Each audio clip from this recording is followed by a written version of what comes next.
Welcome to UML over here on Upsurge. My name's Travis D. I am joined here with the ever so voluptuous Guster Posey. And Gus, we got a bit of a showdown here between some collegiate teams inside of UML.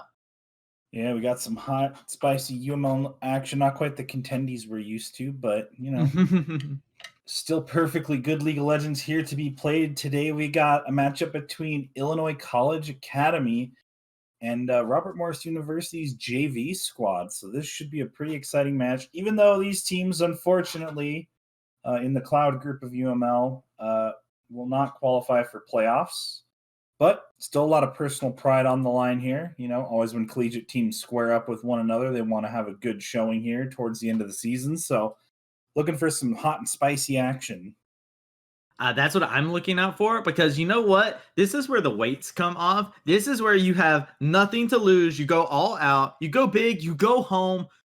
You got to go ahead and show off. And this is also the time where people are able to really flex some of the things that they've been able to find for themselves. They catch people off guard, and we get some of the spiciest and most delicious of gameplay over here on Upsurge. Ladies and gentlemen, I'm excited to see how this matchup is going, because pick and ban probably going to be very spicy.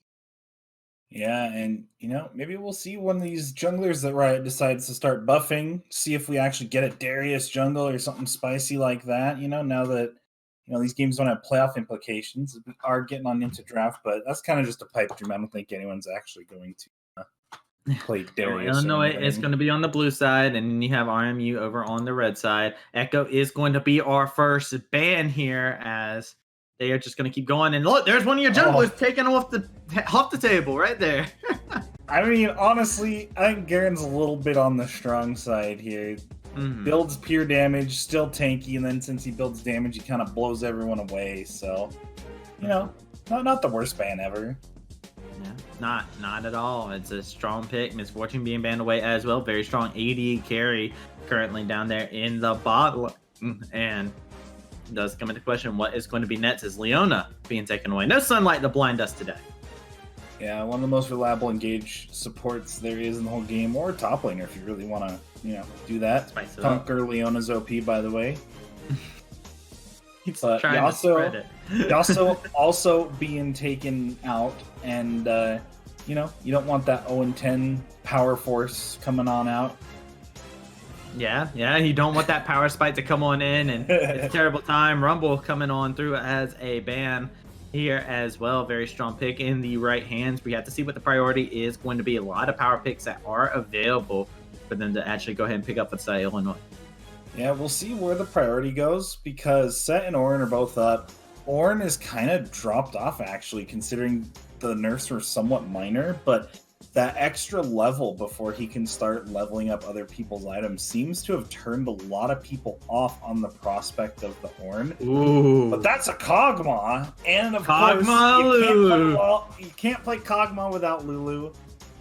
Pantheon picked up for the side of Illinois College Academy here, and Pantheon has seen a bit of a resurgence, both as a jungler and as a mid laner, to combo with something like the Taliyah jungle.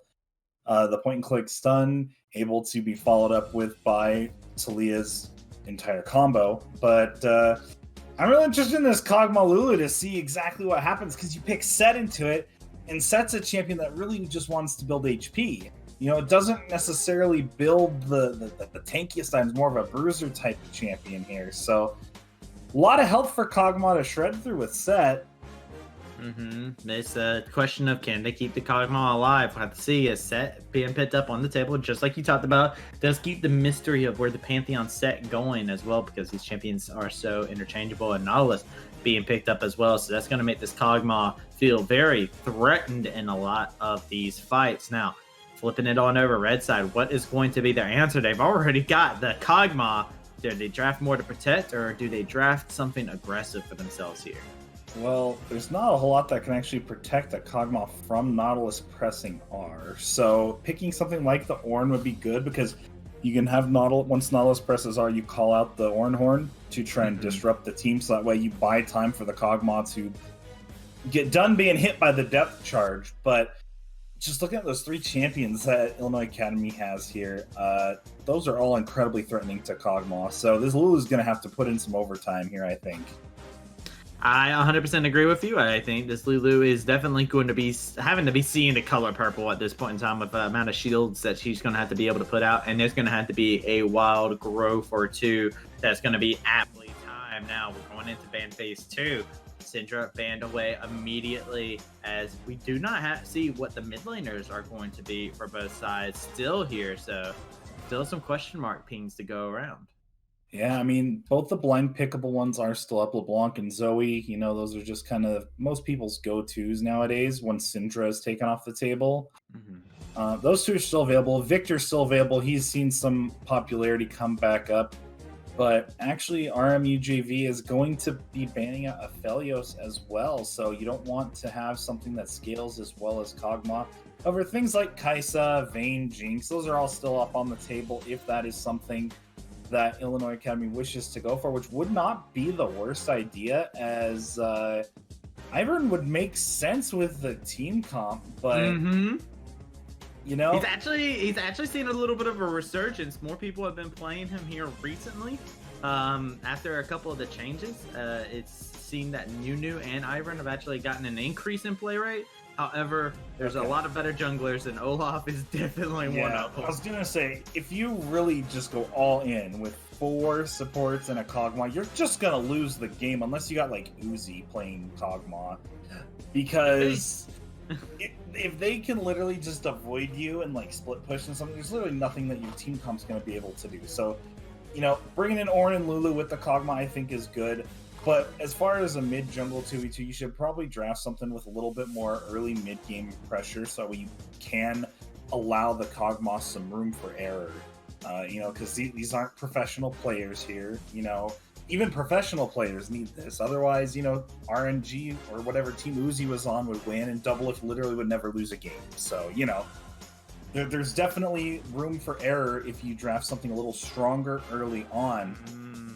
But this makes me think it's Pantheon mid and Cassio bottom lane, unless they're going for a kill lane with like Pantheon Nautilus bottom, because that actually sounds pretty disgusting as well. And we have seen Janna be played top lane, but this could also just be Janna support and Lulu mid, or Ornn mid and Janna top. Nope. It's not going to be that. It looks like it's going to get last minute swapped over to Rise, possibly, if they lock it in and not troll us. There it is. Rise being locked on. Okay. And this makes for it actually very, very interesting comp. I want to go ahead and say, Gus, I actually have been thinking that Kog'Maw is pretty sleeper OP, in my opinion. I think he's just down because all the other AD carries are so strong, but he's actually pretty freaking good. So I'm actually really excited to see how this Kog'Maw is going to play out. Yeah, and opting into another scaler on the other side with the Cassio. So, they're just gonna kind of see which team can get their puppy stronger first, the snake puppy or the void puppy. I was about to say Kog'Maw has a puppy skin, but I don't. I don't think Cassiopeia has one. But yeah, I'm ready to see what these guys are going to be able to pull out. The scaling that comes into this bot lane. A little bit more aggression, I would definitely say, comes out from the blue side here with Cassio, Nautilus in the bot lane. A little bit more power to come in there with Nautilus. It might be Pantheon Nautilus bottom. They may just try to all in the Kog'Maw over and over and over again too. It depends on what Badoli is able to play. As the bottom lane player here, maybe they play Pantheon, maybe they don't. So either way, very interesting, this draft that came out. For the side of RMUJV, they had the potential to make it real interesting with the Janna and the Ivern, instead opting into something a little more on the traditional side. Olaf Rise is a pretty decent jungle 2v2, even though Rise won't contribute a ton in the way of damage early on. That Rune Prison is all Olaf needs to land an axe. And once he lands that first axe, you kind of just have to flash away from him, otherwise you're going to die. Yeah, the gank assist is actually phenomenal, and that's a great topic to talk about because if you look over on the other side, right, Pantheon's really great gank assist as well. So we could possibly see some very interesting mid 2v2s between these two and some very interesting rotations to come out between this mid jungle duo. Okay, so in client here, yeah. Kavara has locked in the Casio. Yeah. They can still trade, but also Devo, the top laner for RMU, has locked in Rise. Yeah, which makes sense since it's set. Mikhail has Ornn in the mid lane as of right now, so they can still trade. So this isn't set in stone just yet, but it's something to think about. Is if it is this kill lane, this Pantheon Nautilus kill lane in the bottom lane, Kog'Maw Lulu is going to have a real hard time dealing with that if that is what Illinois College Academy decides to do. Because what are you going to do? Pantheon just jumps on you, smacks you up, Nautilus hooks you, CCs you, Pantheon executes you with his Q. Lulu can't save you at that point in the game. Like, pretty much until level 6, there's not a whole lot Lulu can do. Turn Pantheon into a squirrel, but then he just Qs you as soon as he's done being a squirrel, so...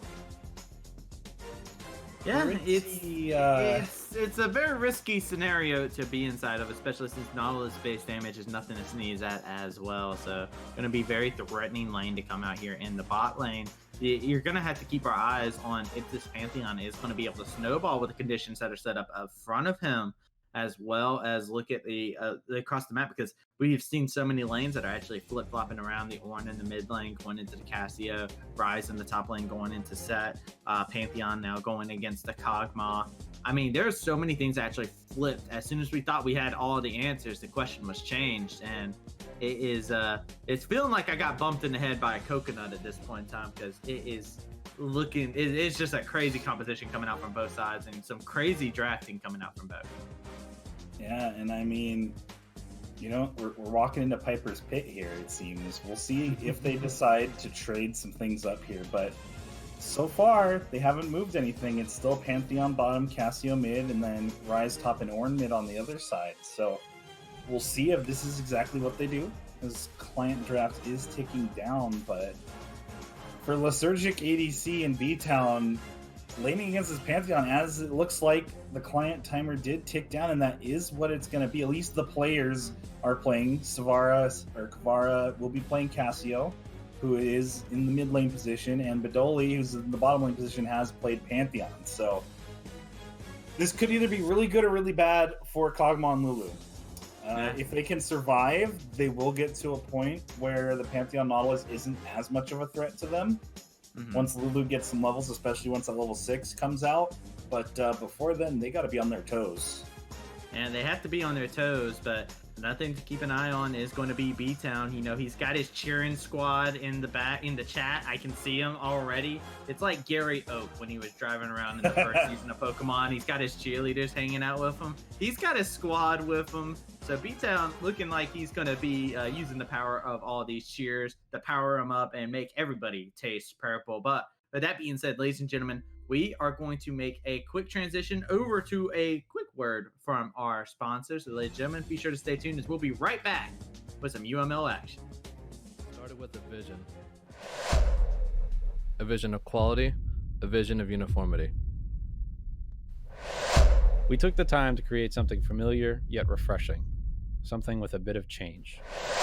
Designed to fit any brand's unique vision.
can't find my way back to you till you make amends with the demons you've been through. And I can't regret leaving you alone until you find your way back home.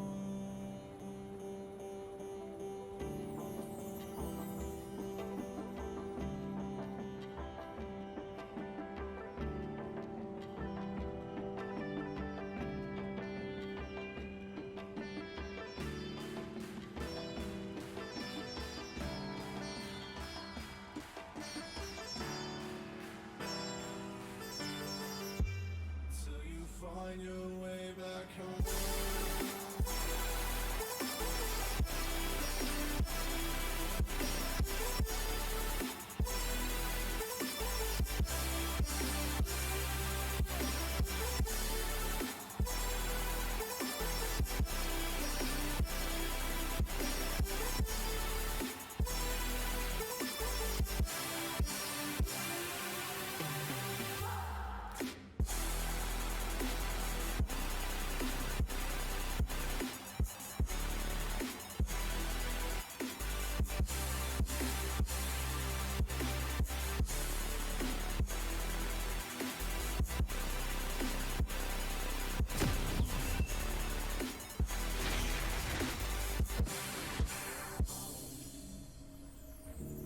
Don't let me drown.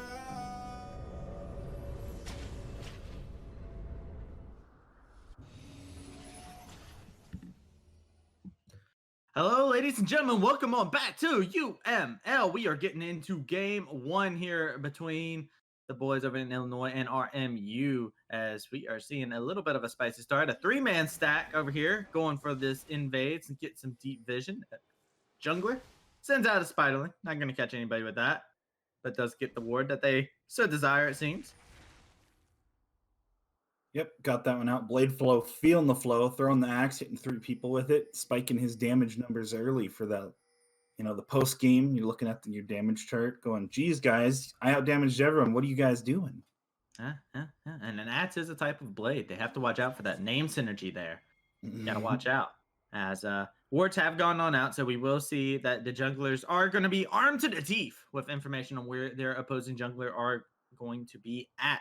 Gus, when we look at this team, right, we look at both of these teams, you got anywhere in specific that you're going to be keeping your eyes on? Well, considering it's Pantheon, Nautilus bottom, you know, it seems pretty easy for an Elise to get in there and find kills on this Kog'Maw Lulu duo. So that's something I'd keep an eye on. Lysergic ADC did take cleanse, and B-Town does have heal. So they definitely understand that their lives are in danger. And look at them. They're actually pushed up, sitting under the tower.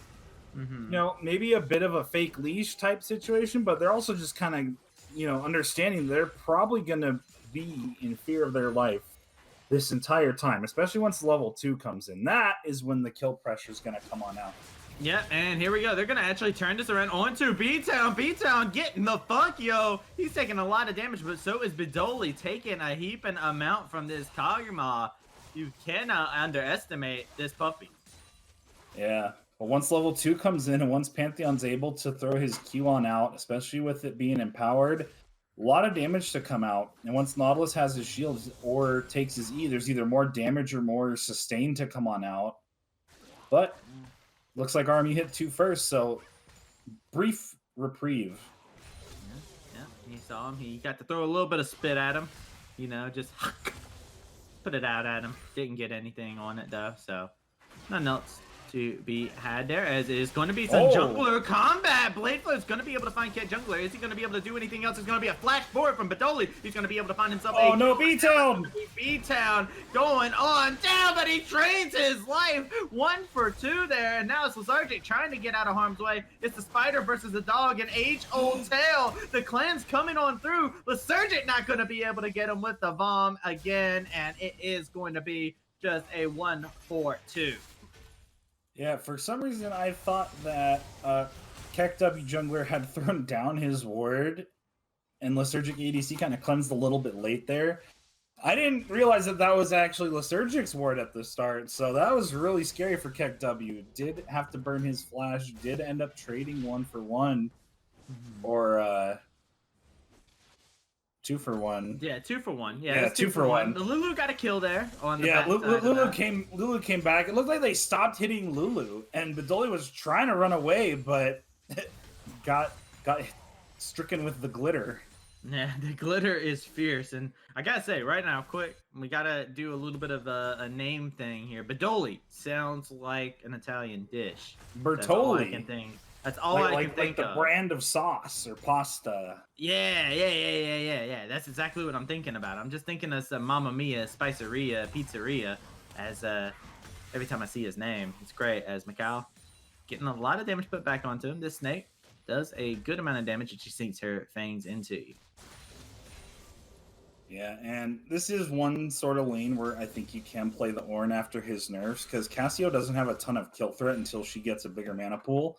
So we'll be able to get experience relatively for free compared to playing into something like this set or another bruiser in the top lane. Because remember, now Ornn's own items upgrade at 13, and then the team upgrades happen every level after that. They're jumping on to the That's a sword. lot of damage. Yeah, and that's a heaping amount of damage to come on in there. That poor puppy. Yeah, so if Lone Forest can ever find an opportunity to follow up on things like that, like post 6, Lysurgic's going to have a rough time.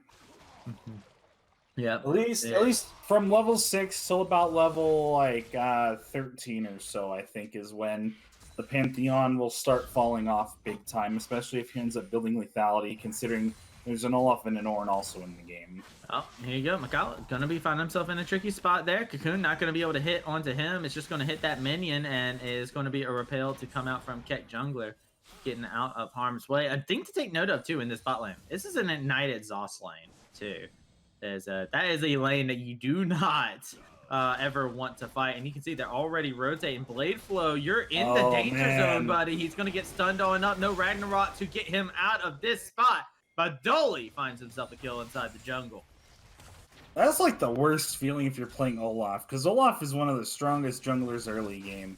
When you're getting invaded on as an Olaf, you know things are not going your way. You know bad times are in right in front of you. So we'll transition this into a free Cloud Drake, and that's pretty nice for everyone because no one's really used their ult yet, aside from Elise, who's uses the transforming, obviously. But now everyone's first ult, you know, you get that bonus CDR right out of the gate. Doesn't get much better than that unless you have like 4 Air Drakes later on in a game.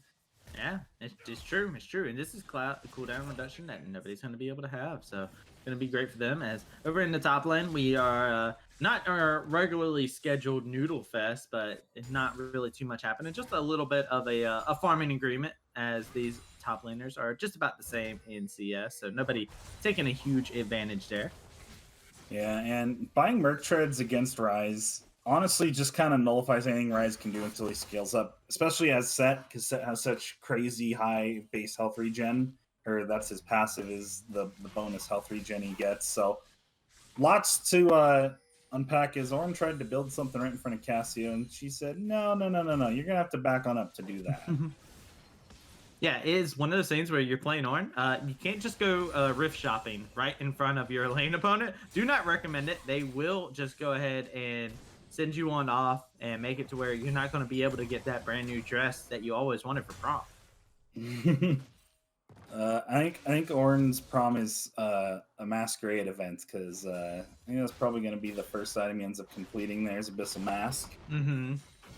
But did buy the Balmy Cinder just because it got buffed and is so good at adding in that extra little bit of wave clear, allowing him to clear these minions out pretty quickly, especially with the Bella's Breath. 1, 2, the wave goes on. And Blade Flow missed the Cocoon! Blade Flow is going to be able to use the smite to get his HP back on up. Not going to continue this fight on around. Here comes the Realm Warp to bring in the Cavalry.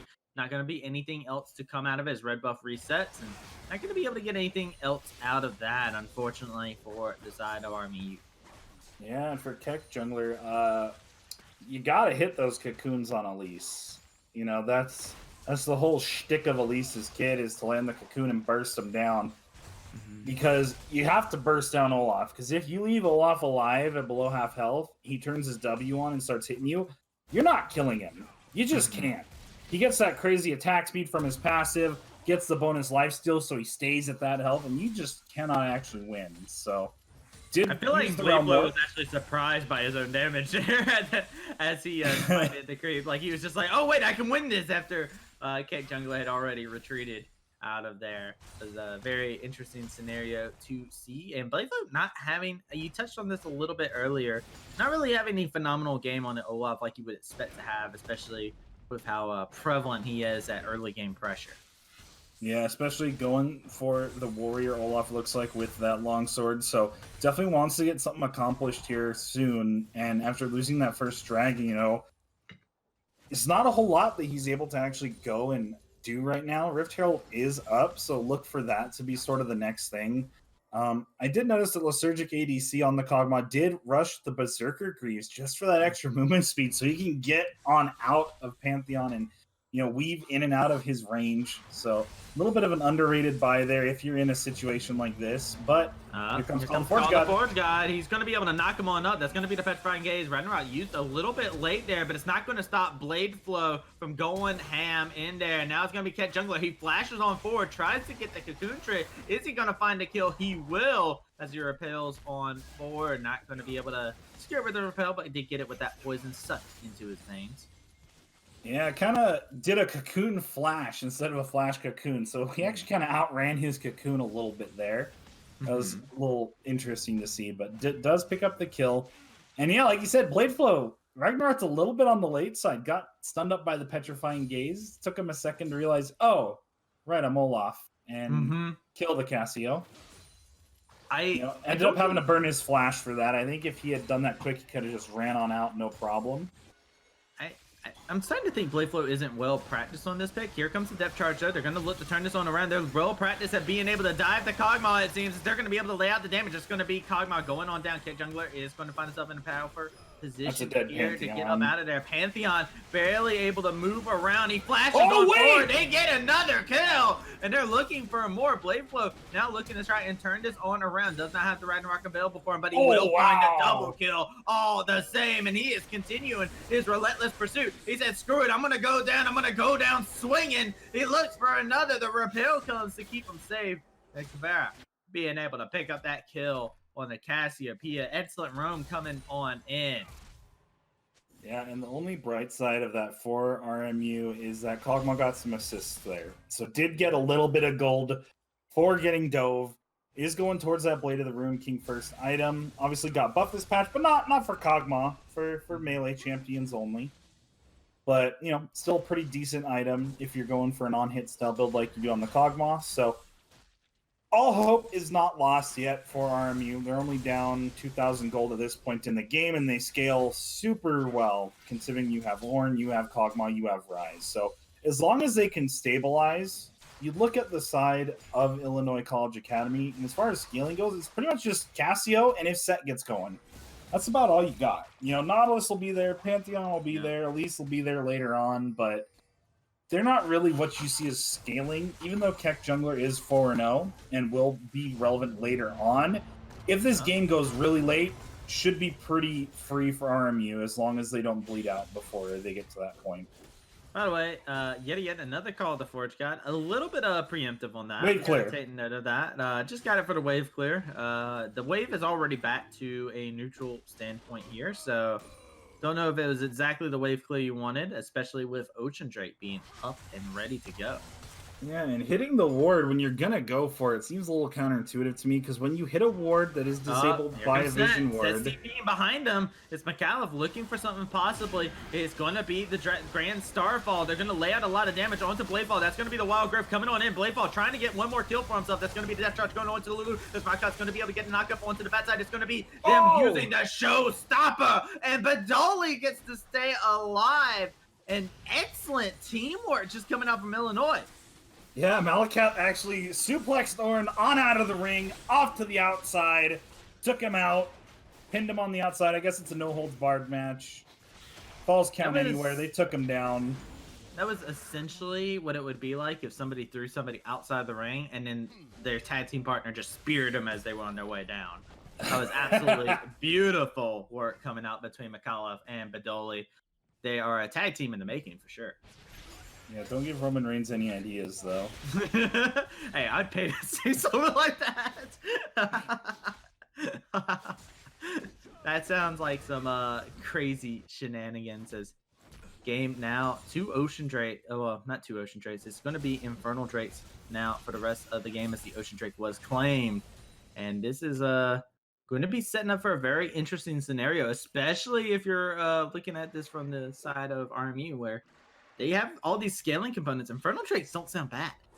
Yeah, definitely. Infernal Drake's good for either side, and that's kind of Illinois College's win con at this point, is to get the Infernal Soul, so that way they can try to match the pure power that's going to come out of this RMU team later on. Because that's kind of the two thoughts as far as how to play League of Legends nowadays, is you either go for early dragons or you go for early plates. That's like, generally you can give up the dragons if you force something to go topside and get some plates for your top laner and try to make something with the gold advantage you get out of it. Fortunately, no one's really been top lane aside from the top laners this game. Cocoon does land.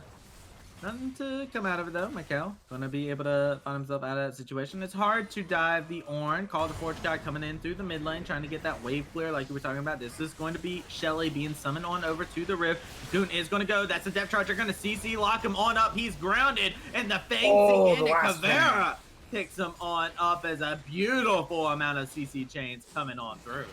Yeah, so much CC, and Ornn can only ignore so much of it. However, this is great for Illinois College. They need to push their advantage because, you know, they do have a Cassio, but that scaling advantage of RMU is still looming. So they need to put their foot down on the accelerator and go as far as this wave of momentum will take them. They have a 5-0 Elise. This is when Elise feels so good to play, is when you're this far ahead. So you kind of do whatever you want at this point, honestly. You got the repel to keep you safe if you're trying to dive. You got all the damage with your sword shoes and your jungle item, and a fully stacked Dark Seal nonetheless as well. So Elise is feeling pretty good right now. Yeah, this is definitely somebody who is not looking to be bugged by 100% KP already inside this game. 5-0-5 with 10 kills on the board.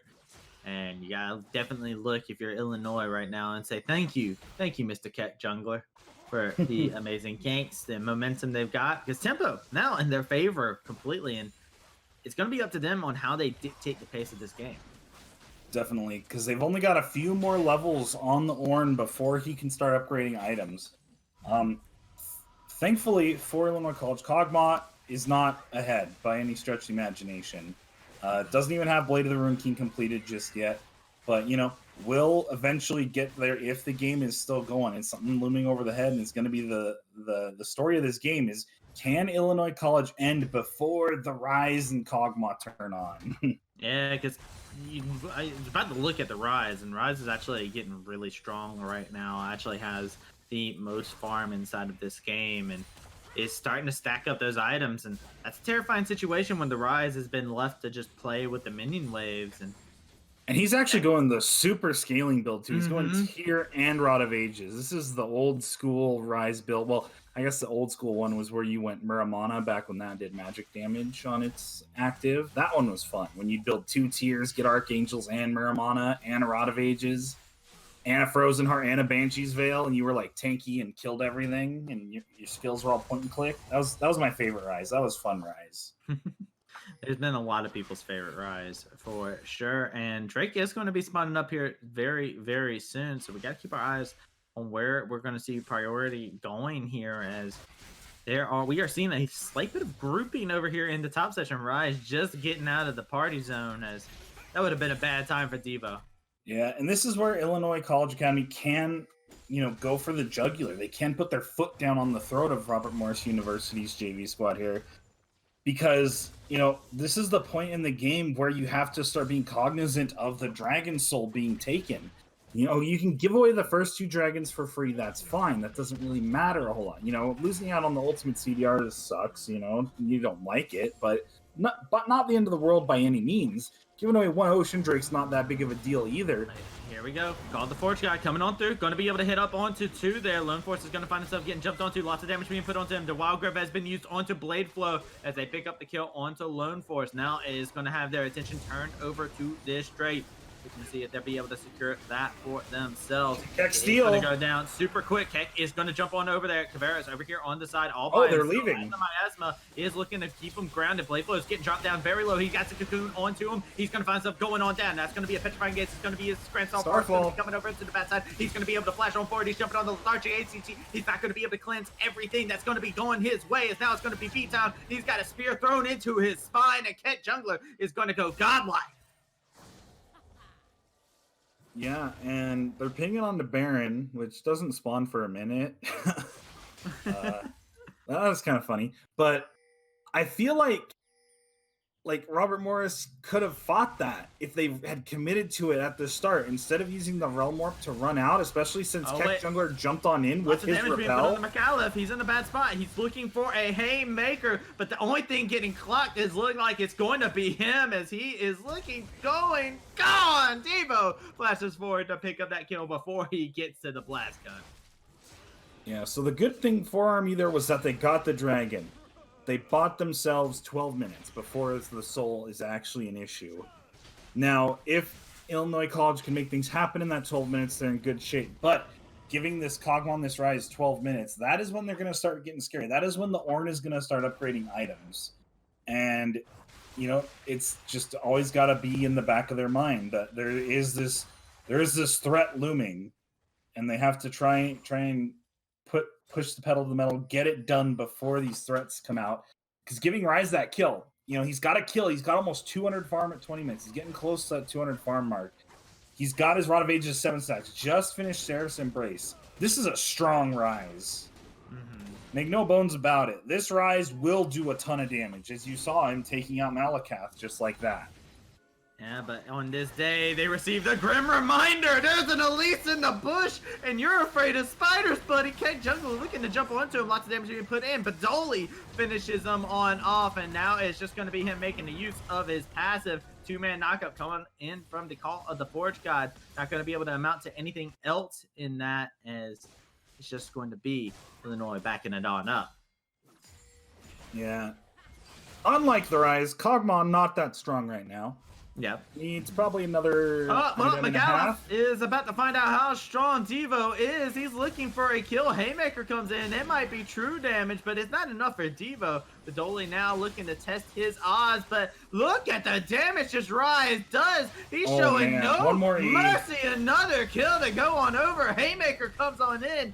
As Keck Jungler is going to go legendary with that showstopper, going to be used on the Macau, but not going to be enough for them to be able to get anything else. Fast Olaf. It's going to be used. It's also going to be put onto him, but he is unstoppable, unbreakable, unshakable. Lone Force trying to guide out as much time as he can, as Mikhail's going to be able to pick up the kill onto Lone Force, and that is going to be RMU picking up a lot for themselves here, as they are still trying to do something here. Could possibly be a little bit more action. They're trying to delay whatever bats they can. Mikala is going to be able to jump on forward. It's going to be the set that's going to be turned into a cute cuddly squirrel, as he's going to find himself getting up out of there. Keck now trying to find a cocoon. He's going to be able to lay out the damage, but will it be enough? Blade Flow barely surviving, and he is going to be able to make it out alive. That Lulu polymorph was like 1 frame away from being absolutely perfect. Malakath was able to press his W right before he got turned into a squirrel. So he got turned into a squirrel that did a bunch of true damage. If they had gotten him polymorph before his shield came out, they would have been able to pick up the kill there. Unfortunately, you know, ping. It's got to be what it comes down to. Just a little bit of ping. When have you ever seen a squirrel do true damage? I don't know about that, but I did see Rabbit Monty Python do true damage. It's coming on out. Cassiopeia is caught out in a bad spot. The Blade of Ruin King proc is going to go on out. Oh, that damage! That's going to be a lot of damage coming in, and this doggy going to chase down the snake. I shut down the lethargic. That was like 4 autos and a dead Cassio. Stacking percent health damage is pretty strong, I guess. The math adds up, man, and This is going to be very scary for them to have this Kog'Maw getting all this standing gold back onto him. And Infernal Drake is going to be coming up here very shortly yet again. And look at what team is on the rotation. RMU possibly getting their second Infernal Drake. Yeah, and with no Cassio, she's going to respawn right before Dragon comes up. No teleport. She's got to walk over. And Petrifying Gaze may possibly be up by the time she gets back. But if you're inside RMU, you're feeling good. You know, you still have your Call of the Forge God available. Olaf has Ragnarok. Wild Growth's available. And with all this percent health damage, this Dragon's just going to melt. Yeah, it is gone. McAuliffe's over here in the area, but not going to be able to engage for anything there as their team was just not in the proper position to deal with it. And RMU, second Infernal Drake inside of this game. And I think they might be sweating because that Grim Reminder that we were talking about could be something that they're getting reminded of here very, very shortly. Yeah, and a little heads up here. Ornn is level 13, has upgraded his Abyssal Mask and Sunfire Cape. So, soon, upgrades will be coming for everyone.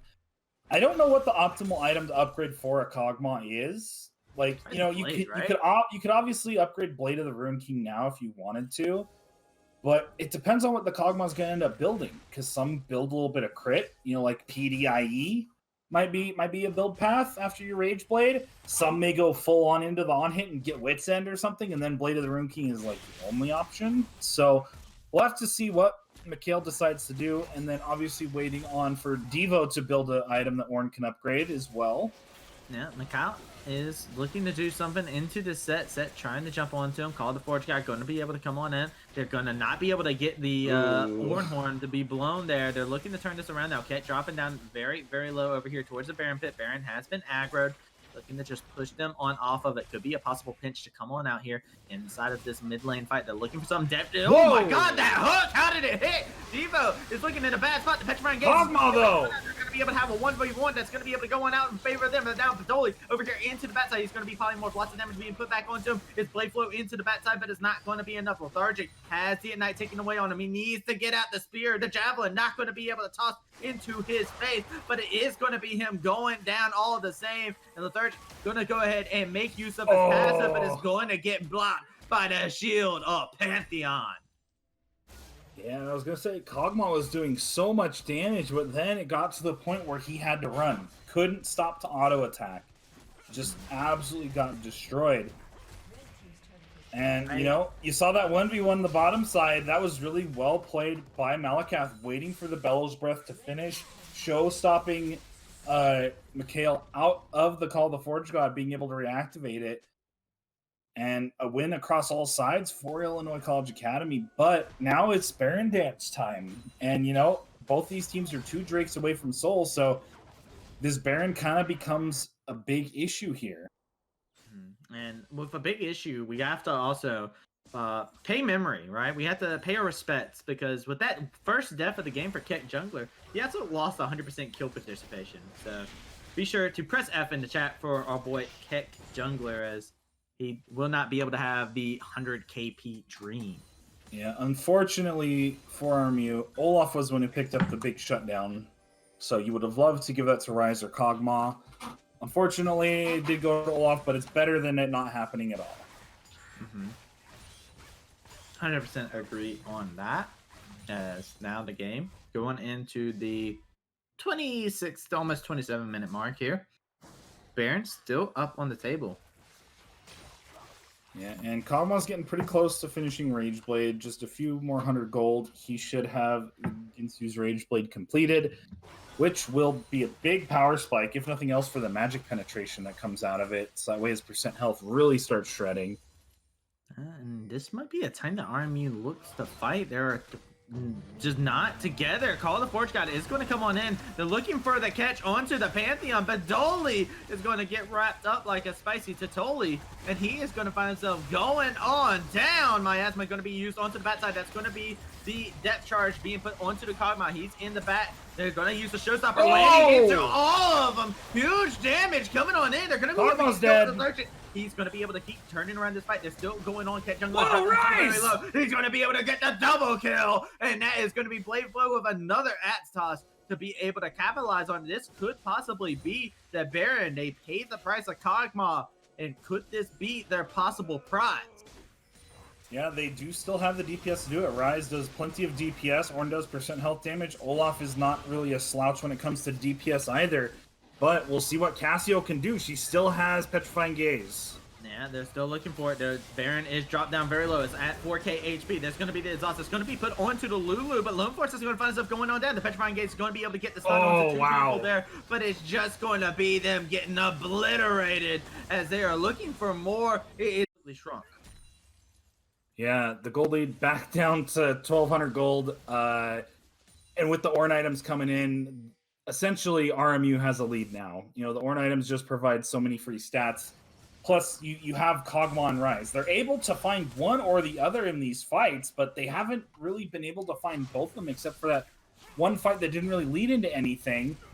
So they're trying to find a pick on the Devo. They're trying to get the pick onto him. It's a 1v3 scenario. The Showstopper comes on in. They will pick up the shutdown as the Call to Fortune is going to be used. Not going to be able to hit it onto anybody here in the mid lane as Barrett's going to be trying to kite this on back. This Cassiopeia in a tricky situation here, but is looking to kite it on back with that Miasma to help. And it is just going to be the side of RMU disengaging. Starfall! Starfall! But Dolly, you're in too deep! He's trying to keep the water above his head, but it's just going to be his team drowning under the weight of these axes. That is going to be a double kill. Could it possibly be a triple? Coming out from Blathar Lizardian, trying to kite it on out. The Wild Grove coming on in. He's going to bomb. It's a triple to a Blade Flow, and RMU are looking in complete control. Yeah, you know, they thought we picked off Ryze. We can take this fight. They do not have Ryze. They still have Kog'Maw. And Kog'Maw does plenty of damage in his own right. Did almost go down, but got saved by the Wild Growth. Olaf picked up the triple kill. You know, you'd love to give Kog'Maw those kills, but you are not objecting to taking down an inhib. Yeah, not at all. Kills are kills at the end of the day. They will gladly take those. I want to point out real quick that all of the outer towers, probably not going to last for much longer, but all the outer towers on the sides for the side of Illinois are still up, which is actually a very weird thing to actually see with them actually popping the inhibitor right now. Yeah, they haven't been able to do a whole lot in the side lanes because as soon as someone gets going, a fight erupts on the other side. So we'll see what's going on. We got 2 minutes before this soul point for RMU. We'll see if Illinois Academy can actually fight their way back in towards this game. Cassio, very strong. Does have a Rabadon's death cap to her credit. Set has been doing wonderful, and Elise is strong, so she is relevant at this point in the game damage-wise. So still, this game's not over yet by any stretch, but if Army's able to pick up Infernal Soul, things get really hard for Illinois College. Yeah, it gets very, very difficult to do anything with, especially because as the game is going on, there are more Ornn items that are being handed out like hotcakes, and that's not what you want to see when you're on this team right now. As you can see, Ryze is going to be able to get himself a Hourglass as his next item, and that's going to be devastating as well. Where on the other side, I believe Lulu is going to get a redemption. So they're building their Ornn items right now. They are ready to receive the gift that is Ornn. Yeah, Lulu's going to get that salvation going, and Ryze will have the Zanya's Paradox. But looking at Kog'Maw, he built another recurve bow, which leads me to believe going Wit's End. He needs that MR, that extra healing coming in. Does have the Runon's Hurricane, so pure on-hit Kog'Maw here. Doesn't need no crit. If he gets an accidental crit from Runon's, then great, but doesn't need Infinity Edge, at least not at this point. And one thing I have seen some Kog'Maws do, instead of going IE, they go Essence Reaver just for the CDR, so their W is up more often. So that could be a potential thing. Or Death Stance, they give CDR too, not as much, but yeah. Also something to keep an eye on. Give some lifesteal. It's always nice to have additional lifesteals. We're seeing a little bit of a tango down here in the Tri-Bush underneath this Infernal. Both teams knowing the importance of this next Dragon fight, and whoever takes it could definitely turn around the pace of the game in whichever way they do please. Is for the first time in this game, RMU now having a gold lead in favor of themselves. Yeah, and you know, look at how strong Ryze is. Has a Void Staff now, so he's pretty much as strong as he's gonna get. He's just buying the Zanyas just to get it upgraded, just so he has that stasis in case they gang up on him in a side lane again. But in terms of damage, he's pretty much as strong as he's gonna be outside of whatever the AP the Zanya's Paradox gets him. But here we go. Here we go. Mikhail in a tricky spot. That's a showstopper coming in. Whoa, Lots of big damage being put damage! onto the Cogmaw. The Thar's just going to have to back it on up. That's going to be the Grand Starfall. It's not going to be able to get into anybody pivotal onto the bat. They're going to be able to pop the Cogmaw over inside dead. of the bat side. He is going to be able to make the use But out of Rise! asset though, as Rise has just turned them all apart. It is going to be a petrifying gaze. It's going to be able to hit onto 3, but it is going to be a polymorph snake, and he is going to find himself getting chased down, hunted, and taken on away as an ace comes out to RMU. And they can just turn their attention. They can grab the Infernal Soul while they're at it. They can go and end the game whichever way they do please, it seems. Looks like the rest of the team is opting for a possible end of the game here. They want to get that Infernal Soul. Devo does have TP for himself, and now he's just going to straight up TP into the base. Yeah.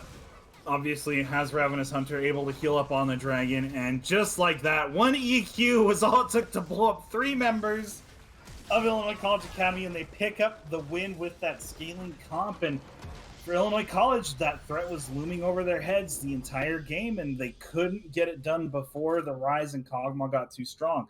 They did a really good job of killing Kog'Maw. You know, he ended up dying, 7 times. However, Rise's score was flipped. He killed 7 people and only died 3 times. So that's what you got to do when you have like a protect the whatever comp, is that can't be your only threat, because there's so much targeted CC and damage and stuff in this game right now that even with a Lulu, even if you had Ivern, Kog'Maw still would have died. There's just too much to protect one thing from. So having that Rise pick, that secondary source of damage and scaling, coming up clutch for RMU. I feel like it was a very interesting thing, because there was this giant wall that was there, and it was like the side of Illinois. They didn't know what was on the other side of that wall. They knew about the Kog'Maw, right? But then all of a sudden they had this giant blue man cross over the wall, kick it down, and then all of a sudden they're like, oh wait, this is the threat. This is what we really need to watch out for, as Devo really just put in a slobber knocker of a performance. And we can't ignore Blade Flow, who had a terrible start, honestly, on the Olaf. Got completely just annihilated because he got hunted down by the Elise Pantheon Nautilus combo here, and kept doing a phenomenal job of making sure to lead his team, having 100% KP all the way up into 25 minutes in the game. But we got to see what made this team kind of fall apart. They couldn't keep up with the damage that was being pumped. Yeah, once it got to the point where Rise just got that strong and Kog'Maw started doing damage, it was so hard for Illinois College to actually kill people aside from the Kog'Maw. Like, you saw that great showstopper, which half health Kog'Maw picked up the kill on him. But then they didn't really have anything left for Rise. Even when Cassio landed a great ultimate, everyone else was dead. She can't 1v5 at that point, not when Ornn is still alive, because he's sitting there tanking and he doesn't care. For Illinois College, the in-lane cheese but the kill lane worked pretty well. They kept Kog'Maw down. He was not the unkillable Demon King that you would normally associate with a Juggernaut comp of old, But Pantheon doesn't scale really well. He was still able to do decent damage. He still did, what he could in terms of damage, but going in later on in the game, Pantheon's just kind of a stun bot and just kind of a minor annoyance. You focus him, he turns on his E, you just kind of let him do whatever. Yeah, so I 100% agree. This game's kind of getting to a point where you need some scaling, like a couple sources of scaling, especially when the other team has a Kog'Maw on a Rise. You need more than just a Cassio to scale with, I think. Or you need to just beat the heck out of him and don't let beat him him get a early. chance to scale. Beat him early, get the Ocean Soul, 4 out of 4, your first dragons, get them, and really put the pedal to the metal. Well, talking about pedal to the metal, ladies and gentlemen, we are going to put the pedal in the metal and get ready for game 2. Will we taste more purple? Will there be more scaling? Will there be more Pantheon? Who knows? Be sure to stay tuned to find out.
Sink to your heart to find you.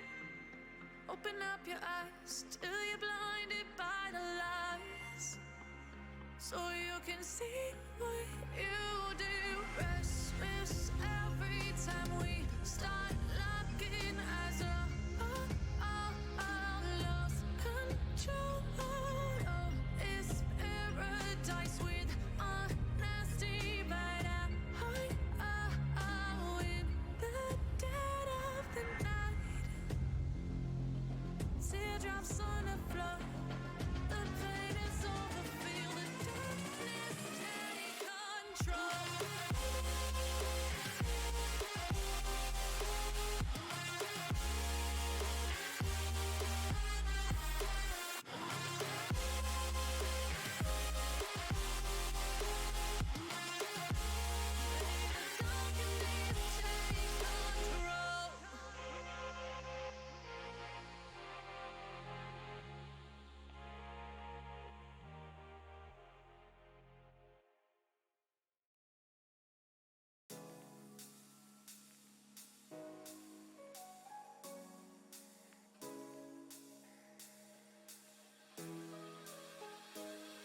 Our lips, they tasted like those cigarettes.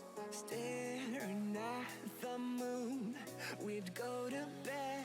In my arms, you're safe and sound, without a threat. And I can't wait to see what happens next. How far can we get if we sail a little bit high, a little bit low? How far can we get if we sail a little bit high, a little bit low? We're still a little bit young, but I'm all in. We're still a little bit dumb, but I'm all in. We're still a little bit young, but I'm all in. We're still a little bit dumb, but I'm all in.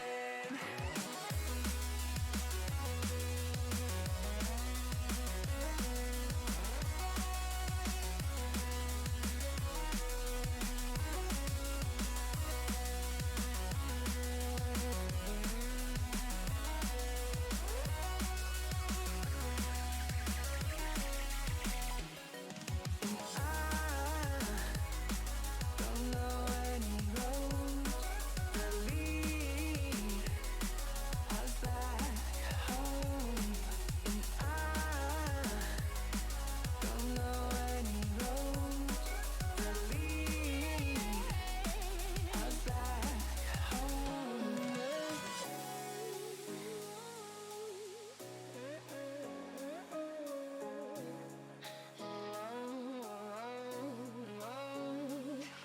Our lips, they tasted like those cigarettes. Staring at All right, ladies and gentlemen, welcome on back to UML. We are getting right into the action. Picking bands are already going out. Over on the blue side, you got RMU, also known as B-Town's Crew, picking on Illinois College Academy over on the red side. And with these bands, they're already starting to fly them on out. Yeah, it looks the same from game one so far. Got Garen and Leona banned out by RMU and by Illinois. We got Echo and Misfortune banned, but they're kind of taking their time on this third ban here. They're kind of thinking, okay, do we want to do the same thing again? Do we want to ban Pantheon? Do we want to ban Nautilus? Do we really need to? What are we doing? And they're just going to ban Aphelios from the first get-go. Yeah, they're not banning out the Rumble this time, so slight adaptation. As Set is going to be banned, so adaptation coming out from Illinois as well. Not wanting to give that on over to RMU. What does RMU decide they want to put priority on? It's going to be the Ornn. Surprise, surprise. Yeah, I mean, it worked out great. You know, we were talking about the Ornn. Did get some damage nerfs. Did get the nerf to his passive as far as upgrading items, where it's all a level later. However, in that game, it actually came to fruition, and I think he upgraded everything except Ryze never finished the Zhonya's and Lulu never finished the Redemption, but I think he had the levels to do it if they did. So, the Ornn pick worked out very well for them. But Illinois just going to lock in the Pantheon once again and be the quadra pentaflex that it can be, because Pantheon can pretty much play all 5 roles. Yeah, it's a very strong champion as well, because like you were talking about, can play all 5 roles, can be all around the map, not only literally in draft, but also in game with the presence that he has globally. And Rise is going to be picked up. They saw the damage charts. They said, all right, we're going to just copy that. And they're picked up. I don't think they looked at the damage charts. I think when their screen turned black and white at the end of the game, they're like, oh, huh. This is what gray screens look like. This is what playing against Rise looks like. RMU looking to lock in Elise early on here, as they felt the wrath there, but it is just going to be the Lulu hover, and it will be yet again tasting purple time, baby, as RMU lock in the Lulu. See if they want to go for Kog'Maw again. Mm-hmm. I mean, yeah, it didn't do great, bad. but it didn't do bad. It The did Rise good in the mid. obviously was the reason why they won that game, but Kog'Maw was no slouch. So we'll see if they Kog'Maw want was to take the the bait. Elise away. Yeah. Definitely felt like bait inside of that game, as Elise is going to be the next pick to be picked on up. Now, side of Illinois, right? What do they decide they want to grab here? Do they grab the Olaf, or are they going to pick up this Braum? Yeah, I mean, Braum is another thing if the Kog'Maw ends up coming out, but Illinois has a chance to ban it if they want.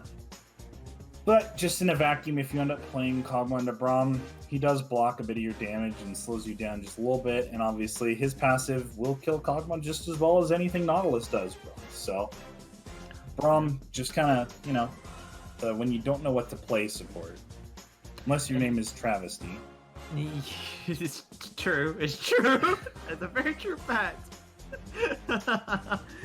As beside my personal preference in support, RMU. Now we're seeing a situation where Kog'Maw surprisingly being banned away here when they pick up the Braum. They just don't want to deal with it again, and Maybe they have another plan in mind for Pantheon. Maybe they don't want to just have to throw the Pantheon in the bottom lane. it could be the Pantheon jungle. Has a lot of strong presence. We see it all across competitive play, as champion pools should be pinstride on up here. See what it will possibly be here, as RMU looking to see what they're banned. J4. I understand there's not really much to ban here that you know for sure. You don't have a lot of information that you're 100% on when you. Well, look if at they're it. banning Rumble, they're probably thinking, hey, they can play the J4 Rumble. We should probably take that out, especially if they're going to play Lulu. They obviously have something that they want to protect in mind for their comp, and Jarvan locks them in a cage. So, and you throw down some fire in a cage and get some fried whatever is in there. So, It could be anything. I would not be surprised to see the Rumble ban here if that is what they want to do, but with the ADC pool being targeted, they may have something else in mind, but they can't. That's the power of flex picks, is this Pantheon could be anywhere except, well, you know, we played against Braum top lately. You know, it might even be Braum top Pantheon support. You never know. Just stop. No, I don't want to see that. I don't want that, as Lucian gets taken off the board. So trying to make sure there's no Lucian Braum to come out here in the bot lane from Illinois.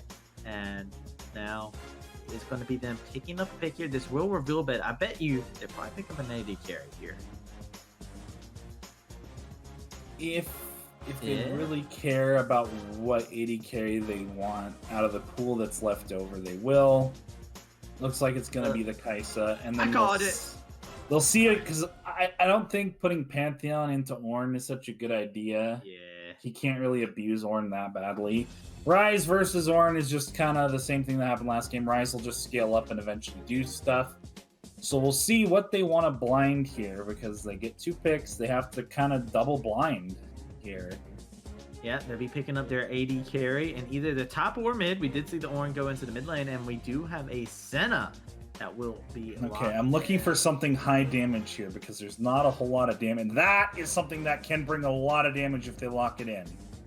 It could possibly be, and let me just say, this could be an Ornn in the mid lane yet again with this Kale pick being hovered, and this could be They it. did it. And it's locked in. We got a Kale, baby. It's been a long time since I've been able to see Kale being played ever since they took Klepto on out the game, and looking forward to seeing how they're going to be able to play with this now.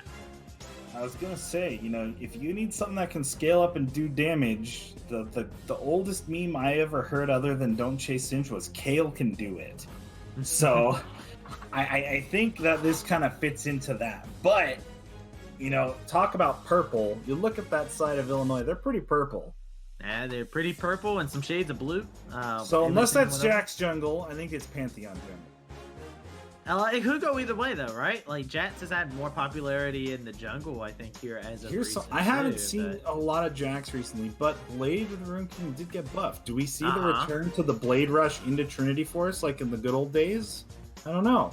Because now Blade of the Rune King does 12% damage for melees instead of 8. So that's a pretty hefty buff. It's like adding a Blood Razor into it.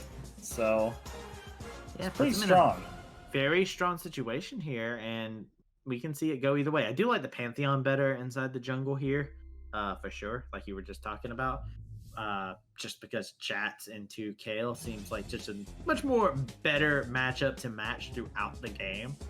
But yeah, we saw Huni play Pantheon into Ornn, I think, and didn't really accomplish a whole lot.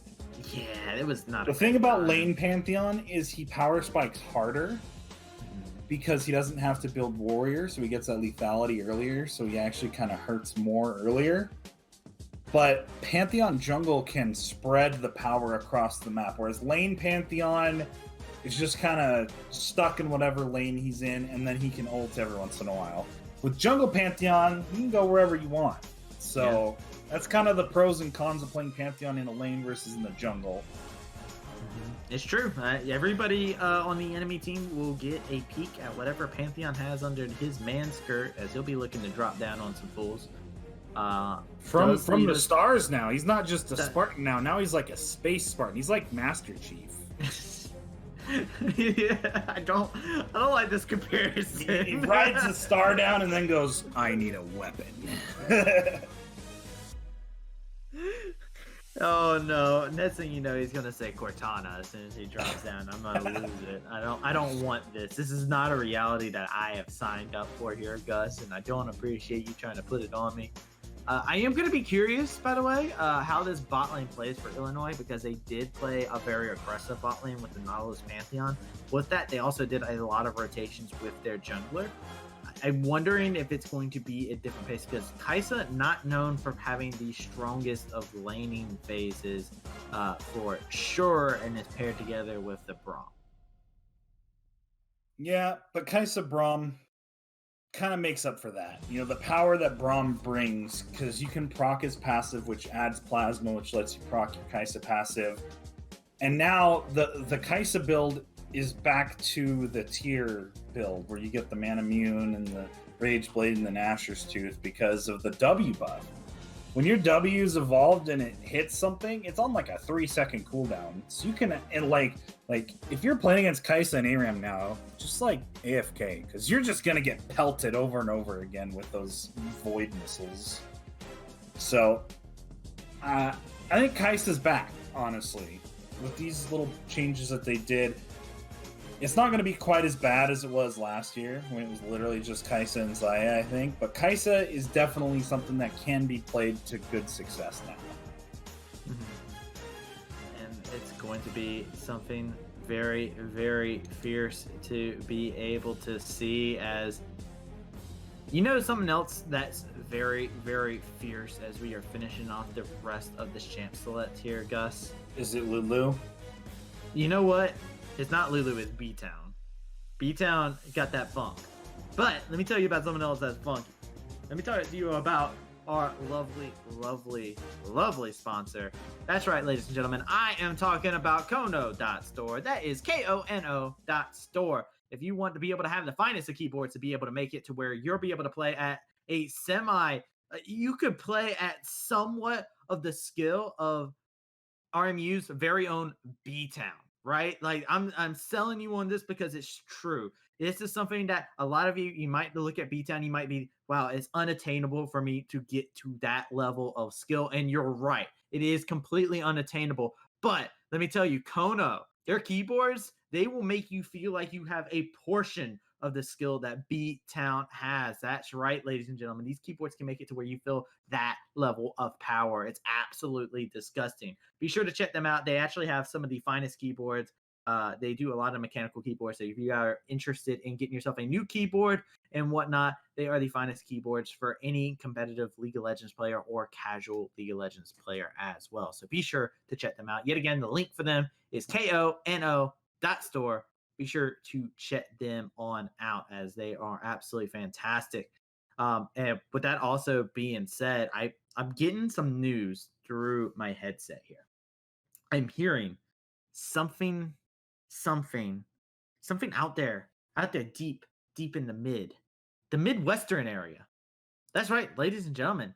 Over in Midwest Esports, that's what I'm talking about. They're able to provide some of the finest tournaments out there for your local scene. And if you really want to become good at the game and whatnot, you can pick yourself up a Kono keyboard, and that will help you get a portion of the power. But what you need to do is you need to be able to support your local tournaments and whatnot. And you know who is a firm provider of that? That is Midwest. That's right, ladies and gentlemen. You guessed it correctly. You guys are so freaking smart. You guys have like freaking 300 IQ.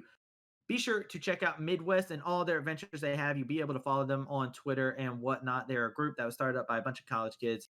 They set up so many great things that go on inside of the amateur scene, and they really are able to spread the joy of League of Legends. And if you ever see an event that is hosted by Midwest, you're guaranteed to have yourself a good time. So be sure to keep an eye out for them. Check them on out and keep an eye on every single thing they possibly do. With that being said, ladies and gentlemen, we're going to take ourselves a short break. And when we come back, we are going to be going into game 2 here between RMU and Illinois. So be sure not to go anywhere.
All right, ladies and gentlemen, welcome on back to UML. We're in game 2 here as RMU are currently taking the lead. They are 1 game up in this best of 3, but can they close it out in this game? Lots of questions to be asked here as they've gone for the scaling composition yet again in this top and bot lane.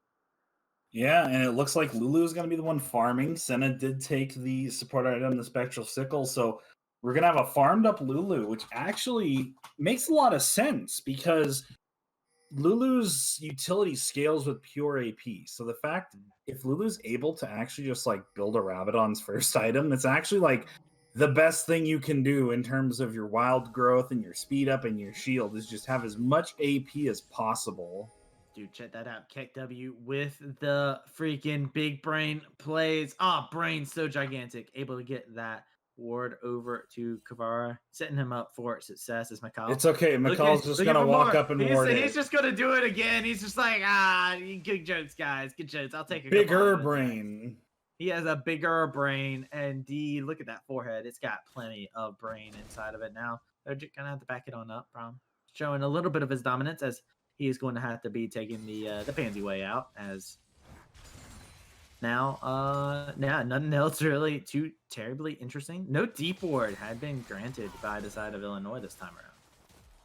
Yeah, one thing is when Travis was going through those oh so wonderful sponsor reads, Devo and Mikhail were swapping Ornn and Kale back and forth like a hot potato. Mm-hmm. And eventually it ended with Devo being top lane and Mikhail being the Ornn in the mid once again, which I like better for the Kale because melee versus melee pre-6, Jax can, do that, but that's about all Jax can do. Yeah. Better than getting poked down from range when you are a Kale and you really need to hit level 6 to become a champion. And actually, Kale's winning on this trade pretty good. Like, look at this! Mikhail, you gotta watch out the minions, buddy! He has to jump away and oh man, I feel like there's a sad thing that happens if you die solo to a Kale before she even hits 6. Yeah, and like you gotta be careful when you're low health around Kale because remember her E does execute damage. Jax does have Counter-Strike, is able to, not get hit by that, but he's pretty close to dying there, and that's that PTA coming in. Doing all that extra damage is really good for something like Kale, who can't do a whole lot early on. Yeah, always nice indeed to be able to get Mikhail. Look at that. A little bit more damage than Devo. Just looking so healthy inside this lane. See, Bladeflow look for a little bit of a cheeky bit of action there. Is not going to be able to steal the blue buff like he wanted to. Cocoon not going to be able to hand on to Badoli, but now they're going for more action. McCall's going to be able to get a 2-man knockup. Heel's going to be blown on out. Lethargic now here in the area, going to force the flash out of this Braum, and that's going to be them getting up out of there. Keck tries to jump forward with the javelin toss, not going to be able to connect with any of that. And now it's going to be Kavar. He gets the root. McCall's going to knock him up, and that's first blood going over to B-Town. Yeah, and B-Town is the carry Lulu, so kind of where you want the gold to go. Senna will scale up just fine with her passive. The passive is still incredibly strong.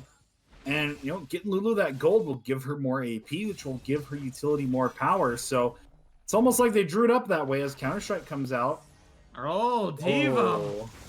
Getting the heal off at the last calculated there. He completely calculated. Big brain. Baited him into a false sense of security. Keck Jungler is over here towards the top side, so Devo is going to go ahead and recall. Probably going to TP back to lane, keep his tower nice and healthy. As Keck Jungler is still over here in the area, getting that Scuttle Crab. Ever so delicious delicacy for himself. And there is a ward there, so they do know that he is there in the area. It could be a possible dive scenario. They're looking for it. Can they possibly get it? Devo trying to turn this around, but actually took tower aggro way too early. And that's the botch there, is that Jax took the tower aggro because Pantheon obviously has his E to block it once he gets low, whereas Jax is unable to. So Jax just feeling a little bit froggy, jumped on in just a little bit too quick, and no dive to be had, and now Devo's level 5, getting closer and closer to level 6, but surprise! Devo, you don't want to face check that bush. He has a weapon in there. Going to be able to take him on out, and just imagine if he had a real weapon. Just imagine. He just used the bush as his weapon there, and You He's not can't push Rengar. up like that. Yeah, Hey. 100%. You cannot do that. You cannot assume that they left with the early power of Pantheon, even with just jungle items. Still does more than enough damage to kill just about anything at this point in the game. And when you're down to 300 health, all Pantheon has to do is just W you and auto you, and you're dead. And if Jax is around, you're double dead. And he double died there. Yeah, double die, double down. Shields coming in. B-Town trying to keep Lethargic a little bit healthy as he's farming up these minion waves up here, and isn't doing too terribly bad in terms of CS for himself going against a Kaisa in this matchup, and has quite a few rejuvenation bits and biscuits to Omnom on if he ever so pleases. Yeah, it looks like Lulu is going to go for Ardent, it looks like, with those items. Or actually, that's Athene's, rather. Yeah, I was about to say, I think that's going to be Athene's, but hey, Yeah. you know what? For some If reason, I thought the Fetish Codex was the Aetherwisp for a second, and I was like, wait a minute. That's You're like, Fetish wait a Codex. second, my eyes, they That's deceive. purple. Lulu built purple. Duh. What other color item would Lulu build? It's true. But Purple Macav Lulu, has that's hit Lulu, 6. but Devo dropping down so severely low. Devo's trying to make his way over to this Elise, and he is going to be able to find him. He jumps into the arms of And the kill Flameflow. donated. Oh man, Devo picking up a kill for himself just when he thought he was feeling good. He's back into feeling bad, man. Yeah, things not going as good for him this time around compared to last game when he was on the set. Similar style of champion, Jax wants to go in and disrupt fights and, still have that side lane pressure. Jax is a great champion for that. Just not quite as on the level of the base health regen and stuff that set has, so Jax actually has to farm to become relevant, unfortunately. You gotta appreciate these spidey senses coming out from this bot lane by the way of RMU, Lethargic, AD carry, and B-Town, making sure they are going to back it on up. They said something smells afoot. Why are they letting us push so easily? There's a Pantheon in that bush. Yeah, they smelt Pantheon's feet. He wears sandals all the time. I doubt that Spartans get to bathe very often, so... Yeah. Baker's feet, That's what he's got. It's a curse. If you want to be a baker, you got to have baker's feet. And not the most enjoyable smell. Ask anybody who's ever worked inside of a Subway. But, game now. We got our first Drake up. Cloud Drake is up on the map. I think both of these teams possibly wanting to look for it. Is Ket Jungle looking for something possibly over here?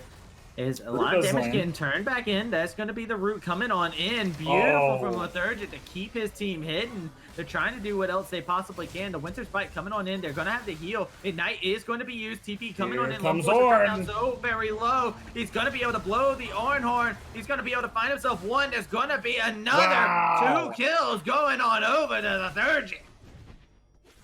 Yeah, and Devo heals up. Yeah, just that speed boost on the heal gets him out of the counter-strike and everything. You roll the dice and they're coming up RMU so far. Yeah, they're looking like they're doing pretty well. Opposite tail of the game here for them, and for sure, as here comes Senna just ulting away, laying out some damage. Okay. Just wanted to lay out some pain onto him. Said, hey, I'm here. Remember, I can use this. Yeah, that's a pretty long cooldown to just throw out willy-nilly, though, so... Not sure if Warren said he was going to commit to that or what. But either way, plate's going down topside, so more gold into Devo's pockets, and he's actually up about 500 gold, 400 or so gold. So, Kale starting to scale. Kale can do it. Gale can absolutely do it. Lots of things being turned on. Oh, my word, that damage! Reaction! Flameflow and Devo immediately turned it on to him. He's like, I'm safe under my tower. No, the hell you aren't. Yeah, if he activated Counter-Strike before that, he'd have been fine. Unfortunately for him, was not able to press E quick enough.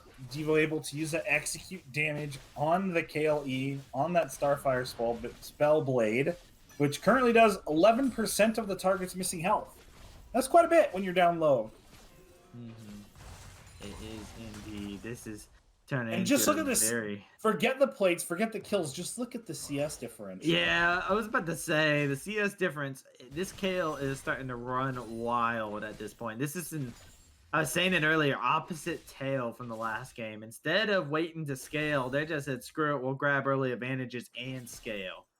Yeah, the main thing is no dragon has been taken yet this game. It looks like that's what Bladeful is kind of in the market for now, clearing his bottom side. And bot lane priority is squarely on the side of RMU, it seems. Pantheon is level 6, though. Does have the Grand Starfall available, so we'll be able to, you know, try and do Counter-Strike things. is going to land at Devo. Lots of damage being put onto him here. It's going to be that Divine Intervention, but Devo trying to see, can it be him out dueling it? It's going to be Minions! a trade of lives. The minions coming in clutch as a 1v1 ends in a draw. But that works out fine for Kale. Kale, you know, does outscale Jax, believe it or not. There are some champions out there that can outscale a Jax, especially when they have a 36 CS difference right now. Yeah, and yeah, I think this is also them. Oh, wait, here we go. Call the Forge guy coming on in, looking to get it. Going to be able to get that knockup on the Caveira. Beautiful flash to go into the wolf camp. Keep himself healthy and alive. Okay, jungler needs to be careful here. Almost gets caught up by that root. Not going to be caught on out there today. And Drake is going to go ahead and be started here as there's no vision to stop him. Yeah, and, you know, once again, the favorite single dragon, the Cloud Drake, especially for Senna, since she has such a long ultimate cooldown, getting that extra cooldown reduction feels really good.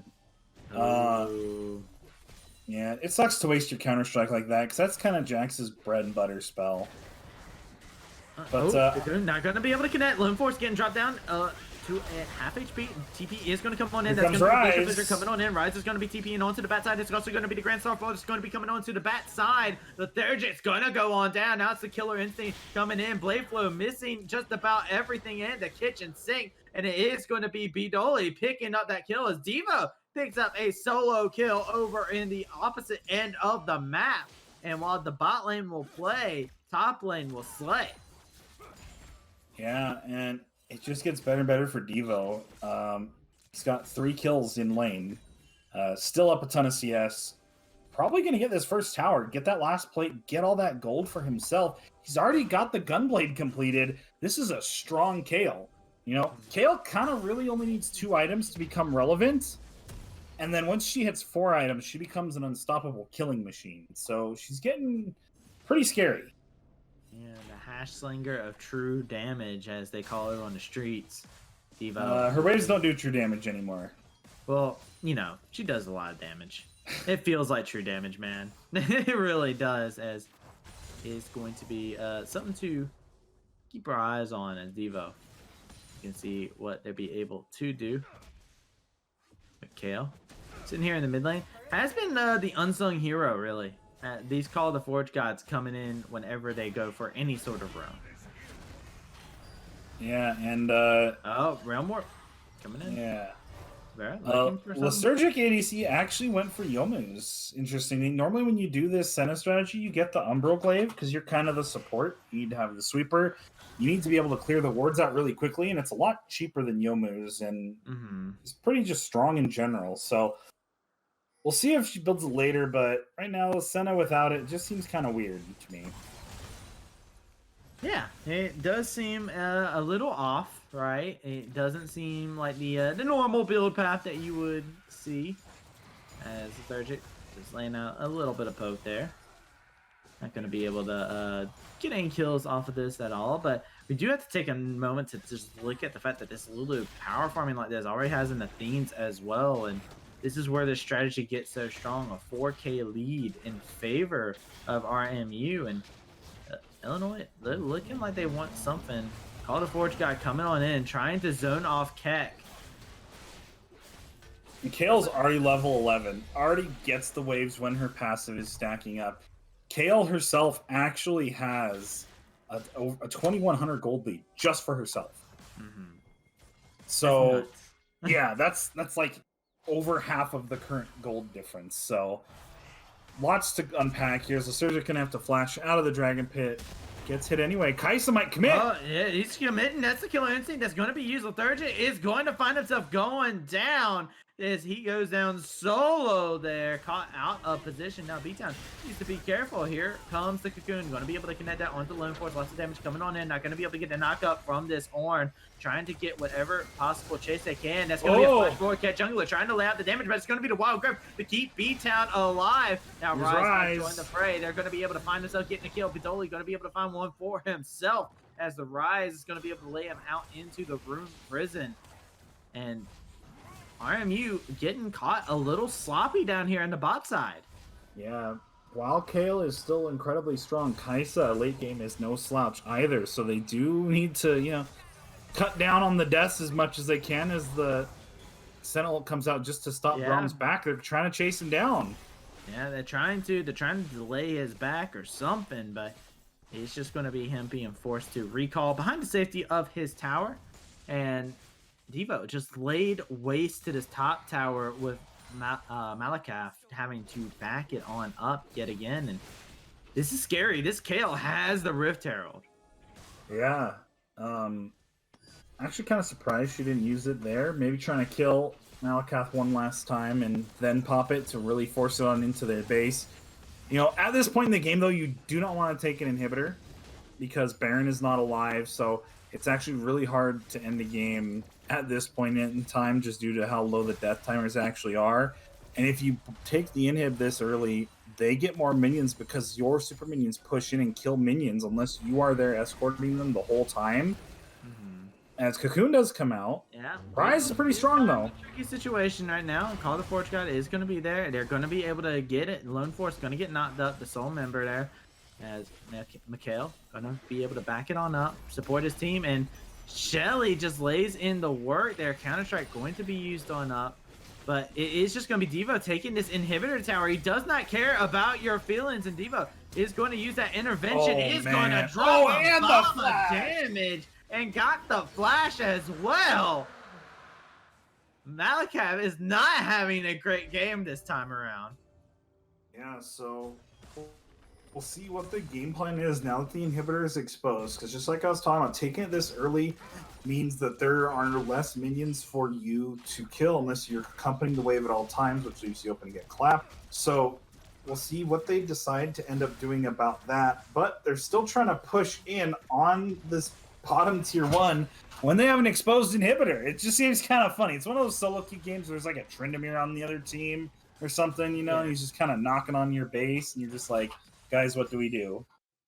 Yeah, it's just scary right now. Devo absolutely offering divine judgment to whoever tries to fight her in the sidelines, and now Lone Force trying to go for something aggressive. TP is going to come on out. Lethargic is still healthy at this point. Lone Force is going to find himself getting kited on back. He's going to be forced into a bad spot. Forge got almost up. That's going to be able to come on in. Lone Force going to go ahead and hourglass it on up. They're going to use the call to Rise. come on in there. They're going to be looking for something possibly. Mikhail not going to be able to connect on him. Vitoli is going to be able to go on a rampage inside of this fight, and they're still kiting this one on out. There are so many members here for Illinois. They're going to be able to find themselves a double kill onto Vidoli, and that is going to be huge for Illinois. Yeah, we'll see if they can finally get this tower, but they're just going to back up, and Devo's pushing down on mid. He's probably going to get this tower. Yeah, nobody can really answer him, right? Malakath is in a position where he's like, guys, I just need to farm. Let me please stay in the side lane away from that beast that they call. Yeah, now he's on the tier 2 as well, taking it down to about half health, and there's no one able to stop the kill. Look at his build. Look at his build. He's got all this attack speed, man. Who can? Yeah, he's already got the Nashor's Tooth done and 2 more daggers towards the Ginsus, and he's just solo winning this entire game for the side of RMU. Just Kale things, man. You get ahead on Kale, and you just get to pop people with a... And now there's waves back in the top lane for him to farm on up. He's feeling real good right now. He is up 4,200 gold on Malakath right now. Yeah, and the gold lead itself is only 6K. So he is 4K of their 6K lead. Just think about insanity. that. Break that number down. If Kale was neutral with their top lane, it would only be a 2K lead. It'd be a lot worse shape for RMU considering all that has transpired on the rest of the map. Yeah. Because this Kaisa is 5-0. Did go Essence Reaver actually instead of the tier build, but still going for Nashor's Tooth. So is something else that we have seen. I think I saw Sneaky do this on stream, saying that Essence Reaver just gives you an earlier power spike, lets you transition into more of a crit later on. You can still get Nashers for the AP. There's still things you can do. But here comes Realm Warp and Starfall. Is looking for something that's going to be a beautiful polymorph to come on out, keep him away from that Rune Prison. Lots of damage being turned back onto him. Drop down to half HP is the Rise. Now it's there. Have to back it on up, and this KO is just running wild over here in the top lane. This inhibitor is gone at this point in time. And nope, they're all going up for Kale, but this buys them time to push elsewhere. Kale can escape. She still has flash. There is like no threat to her whatsoever. The Force is looking to 1v1 this. I don't think this is the fight that you want, buddy. Lots of damage being put in. Is going to be able to get the knockup. Not going to be able to have the kill come out onto him. Never mind. B-Town will secure that on up. That is going to be the Dawning Shadow Devo on a rampage. And he just needed a Lulu to back him on up. Wildgrove still in the pocket of B-Town. And they are just pushing every single lane at this point in time. Yeah, I mean, they can probably take down a Nexus Tower right now. Probably won't be able to end the game, but with this next wave, if they continue to push, they may actually be able to take down a Nexus Tower. Yeah. No, they're gonna focus on bottom lane instead. This is actually good.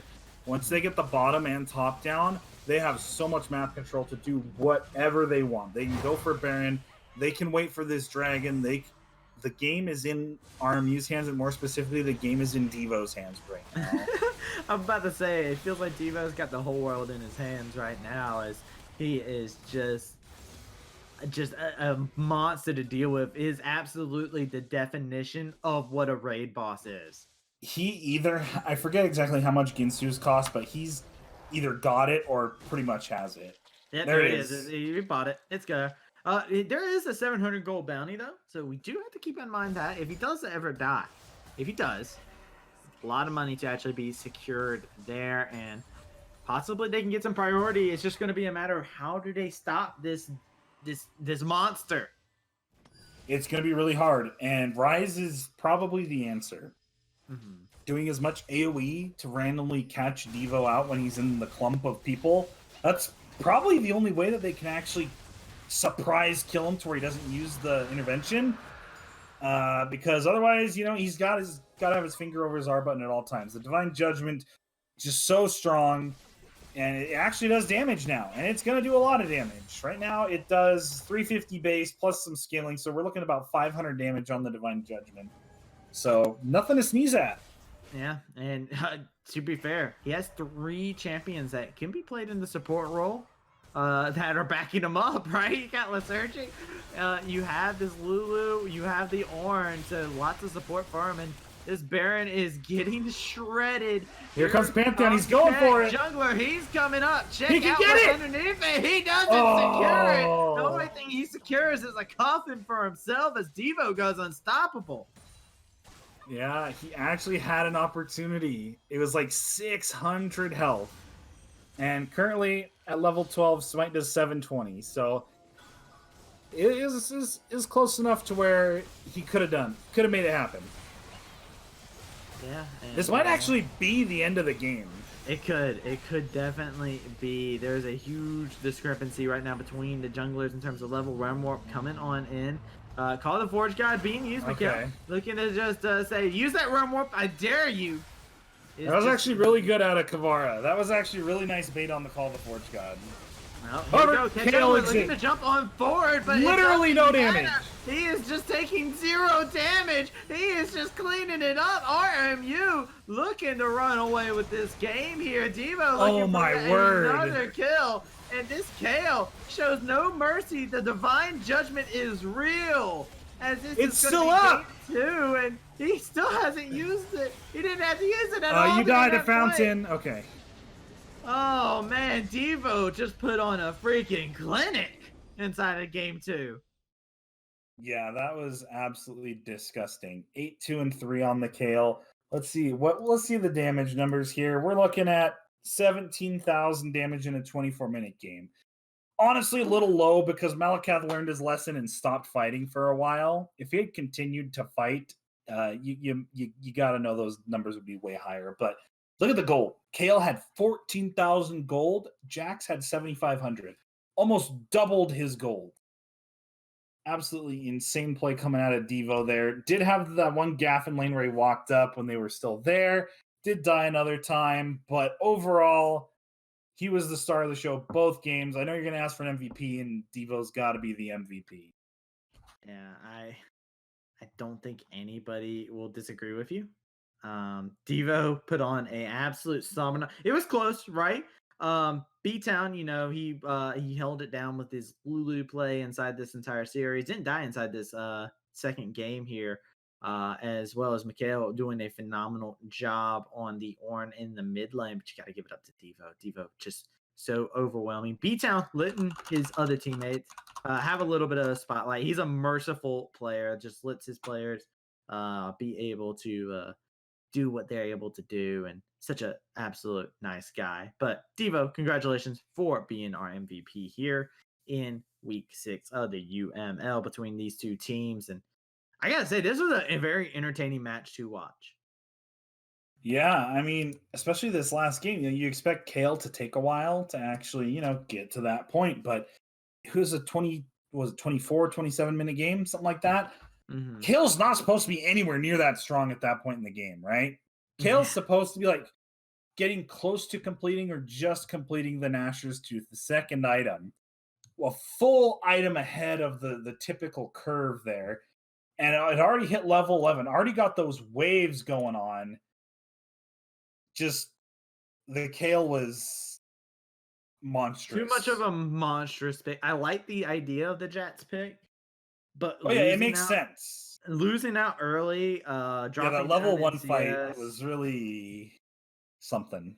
Yeah, it's just there was so many things that didn't go his way inside this, and I think there was some moments where it was like, oh, that the Jats is going to be able to shut down. Yeah, there's that one trade where Kale had like literally 1 HP and pressed W right in the nick of time and healed up.